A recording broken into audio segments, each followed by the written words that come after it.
अगर ये लोग जान जाते कि ऐसा होने जा रहा है तो कतई न होने देते। वो कह रहे हैं, जब ये हम लोग ढांचे पर चढ़ गए तो वो लोग एक कहते पाए गए, जोर जोर से चिल्ला रहे थे। बाद में हालांकि हम लोगों ने माइक कटवा दिया था, उसके लिए भी एक टीम थी 5 लोगों की कि तार काट दिया जाए, भाषण वीरों का भाषण बंद हो जाए और तभी काम अच्छा हो पाए। मुलायम सरकार ने बहुत आरोप लगाए, बड़े मुकदमे जड़ दिए, NSA लगाकर मुझे साल भर जेल में रखा।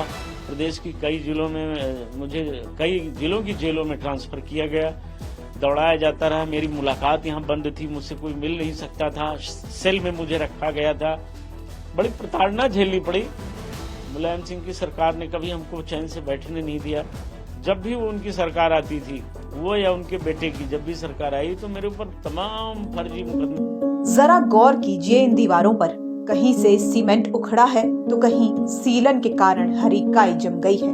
पहली बार देखने से लगता है कि ये कोई खंडहर है और शायद यहाँ कोई नहीं रहता होगा, लेकिन ऐसा नहीं है। यहाँ रहता है एक कार सेवक का परिवार और उनके इंतजार की एक मुकम्मल दास्तां। देखिए इन नम आंखों को, इनमें समाया है बरसों का इंतजार और अब अपने आराध्य के मंदिर में विराजे जाने का सुकून। ये शख्स हैं संतोष दुबे। यूं तो अयोध्या के ही मूल निवासी हैं, लेकिन आज तक अपने लिए एक अदद घर नहीं बनवा पाए। ये बाबरी विध्वंस के मुख्य आरोपी हैं। इनका सन 84 से ही ये संकल्प था कि जब तक रामलला अपने महल में प्रवेश नहीं करेंगे तब तक ये भी अपना घर नहीं बनवाएंगे। अगर इनकी मुश्किलें सिर्फ इतनी सी बात पर खत्म हो जाती तो और बात थी, लेकिन इन पर तत्कालीन सरकार और इसके बाद अखिलेश सरकार ने क्या कुछ जुल्म किए हैं, इन्हीं की जुबानी सुनिए। मैं संतोष दुबे हूँ, अयोध्या का ही मूल निवासी हूँ और राम जन्मभूमि आंदोलन में बाबरी विध्वंस का प्रमुख आरोपी रहा हूँ। मेरी अब भूमिका कहें या पृष्ठभूमि कहें कि सन 84 में ही हमने संकल्प लिया था कि अब राम जन्मभूमि को मुक्त कराना है और बिना राम जन्मभूमि को मुक्त कराए हम ना तो अपना घर बनाएंगे, ना बहुत सारी चीजें। वो उस दौर में जो संकल्प लिया था उसमें प्रमुख संकल्प यही था कि हम अपना घर तब बनाएंगे जब प्रभु श्री राम अपने भव्यतम दिव्यतम सुंदरतम महल में प्रवेश करेंगे। और इस संकल्प को पूर्ण करने में 30 अक्टूबर को भी चोटें लगी, 2 नवंबर को 4 गोलियां लगी। 2 नवंबर 1990 को मुलायम सरकार के द्वारा जो चलाई गई गोलियां थी उनमें 4 गोलियां हमको लगी थी। इसके अतिरिक्त उसके 2 वर्ष बाद हमने पूरी तैयारी करके ढांचे को ढहाने के लिए करीब 5000 लोगों की टीम तैयार की थी। उसके लिए सब बल, बड़े बड़े हथौड़े, घन, तलवारें, त्रिशूल सब तैयार कर रखा था और रस्से और टीम बनाई थी। कई टीमें बनाई थी जिन टीमों के माध्यम से हम लोग चारों ओर से गुंबद पर हमला करेंगे और ताकतवर लोगों को, जो गांव के लोग थे, शक्तिशाली लोग, उनको लगाया गया था कि वो शहर के लोग प्रायः ये काम नहीं कर सकते, तो गांव के लोगों को अनुभव होता है।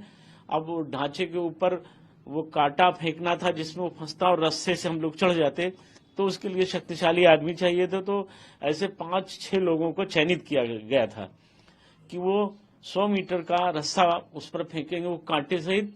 तो कांटा जब गुंबद में फंसता था, ऊपर लोहे का राड लगा था गुंबद के, तो फंस जाता था। तो कुछ लोग उससे चढ़ गए, कुछ लोग बगल की दीवार थी, नीम का पेड़ था, उससे चढ़ गए।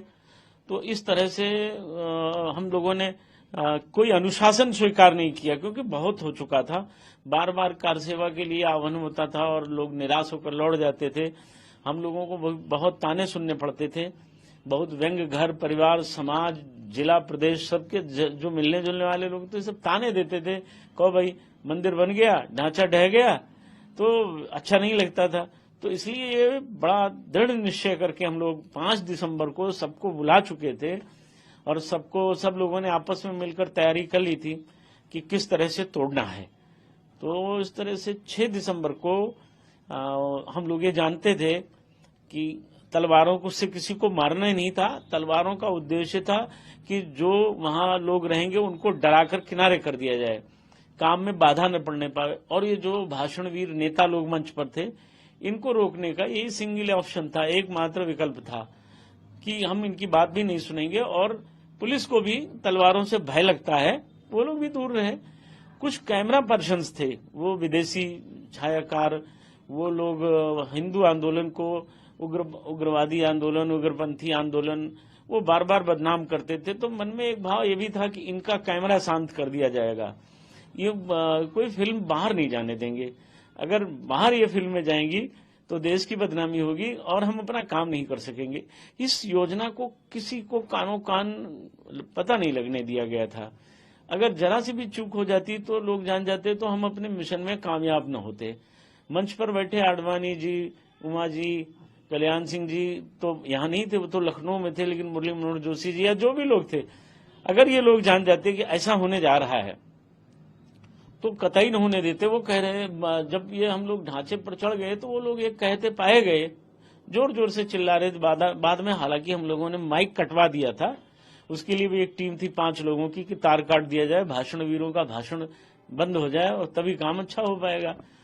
तो वो लोग बार बार कह रहे थे कि जो लोग चढ़े हैं वो असामाजिक तत्व हैं, वितंडावादी हैं, हिंदू नहीं है, एक कार्यसेवक नहीं है, कार्यसेवकों के भेष में छिपे हुए गुंडे हैं। ये सब हम लोगों को सुनना पड़ा, पर हम लोगों ने बात उनकी मानी नहीं, क्योंकि अगर उनकी बातों में हम आते और चिढ़ जाते तो हम अपने लक्ष्य से भटक जाते। लक्ष्य से भटकना नहीं था, कार्य पूर्ण करना था। इसलिए हम सारे के सारे लोगों ने पूरा, जिसमें 1000 महिलाएं, इन 5000 लोगों में जो दृढ़ संकल्प करके आए थे, रक्त से अपने खून से सबने अंगूठा लगाया था, हस्ताक्षर किया था। वो एक फॉर्म था, उस पर लिखा गया था कि आप राम जन्मभूमि पर भव्य मंदिर बनाना चाहते हैं, यदि हाँ तो बाबरी मस्जिद तोड़नी पड़ेगी, तो यदि हाँ तो आपको अपनी जान गंवानी पड़ सकती है, यदि हाँ तो इस पर आप हस्ताक्षर करें या रक्त से अंगूठा लगा दें। तो जो ये जो पूरा समीकरण रहा जी, आपके ऊपर कई आरोप भी लगाए गए, एनएसए लगाया गया, कितनी गोलियां आपको लगी थी उस पूरे दौरान? मुझे 4 गोलियां लगी थी 2 नवंबर को, और मेरे साथी भाई रमेश पांडे, राजेंद्र धरिकार, वासुदेव गुप्ता, ये सब मेरे ही आंखों के सामने मारे गए थे। अफसोस था कि हम लोग उनको बचा नहीं पाए, बचाने में ही खुद भी घायल हुए, इतनी गोलियां लगी। तो ये तो 2 नवंबर को ये घटना हुई थी। मुलायम सरकार ने आपके पास कई आरोप भी लगाए। हाँ, मुलायम सरकार ने बहुत आरोप लगाए, बड़े मुकदमे जड़ दिए, एनएसए लगाकर मुझे साल भर जेल में रखा। प्रदेश की कई जिलों में मुझे कई जिलों की जेलों में ट्रांसफर किया गया, दौड़ाया जाता रहा। मेरी मुलाकात यहाँ बंद थी, मुझसे कोई मिल नहीं सकता था, सेल में मुझे रखा गया था। बड़ी प्रताड़ना झेलनी पड़ी। मुलायम सिंह की सरकार ने कभी हमको चैन से बैठने नहीं दिया। जब भी वो उनकी सरकार आती थी, वो या उनके बेटे की जब भी सरकार आई, तो मेरे ऊपर तमाम फर्जी मुकदमे लादे जाते रहे। घर पर भी आपका कुर्की हुआ क्या? हाँ, घर की कुर्की हुई। ये दरवाजे पुलिस ने ही तोड़े थे, घर की, दोनों घर की। यहाँ और मेरा गांव है, यहाँ से 22 किलोमीटर दूर गांव की घर की भी कुर्की हुई। वो घर मेरा गिरा दिया गया था, मुझे याद है, वो घर गिरा दिया गया और बड़ी पीड़ा झेलनी पड़ी। यहाँ आप देख लीजिए, सब सामान उठा ले गए थे, बाद में हमारे हाजिर होने पर वो सब वापस आया। ये तो बड़ी लेकिन अब संतोष दुबे का संघर्ष साकार होता दिख रहा है, तो अब ऐसे में ये इनके लिए एक परमानंद का क्षण है। अब ये अपने घर को बनवाने का काम शुरू करने वाले हैं। साथ ही ये पीएम मोदी का धन्यवाद कर रहे हैं और ये उम्मीद कर रहे हैं कि काशी और मथुरा को भी मुक्त करवाया जाए। 22 तारीख को रामलला जो है विराजमान प्राण प्रतिष्ठा होने वाली है जी। तो आपकी जो संकल्प है वो भी पूरा होगा? हाँ जी, बिल्कुल। हमारा तो संकल्प, हमारे लिए ये प्रसन्नता सुख का विषय नहीं है, ये परमानंद का विषय है मेरे लिए। मेरे जीवन धन प्रभु राम का मंदिर बन रहा, वो प्रवेश कर रहे हैं, तो मेरे लिए तो ये सबसे मेरा जीवन सार्थक हुआ। इस संघर्ष में शामिल होना, लड़ना, गोली खाना, खून बहाना, जेल जाना, लाठी पाना, ये सब मैं मानता हूं कि प्रभु की कृपा थी। मैंने संकल्प लिया था कि जब राम लला अपने घर में भव्य मंदिर में पधारेंगे तभी हम अपना घर बनवाएंगे नया, अन्यथा हम ऐसे जैसे चल रहा है चलता रहेगा।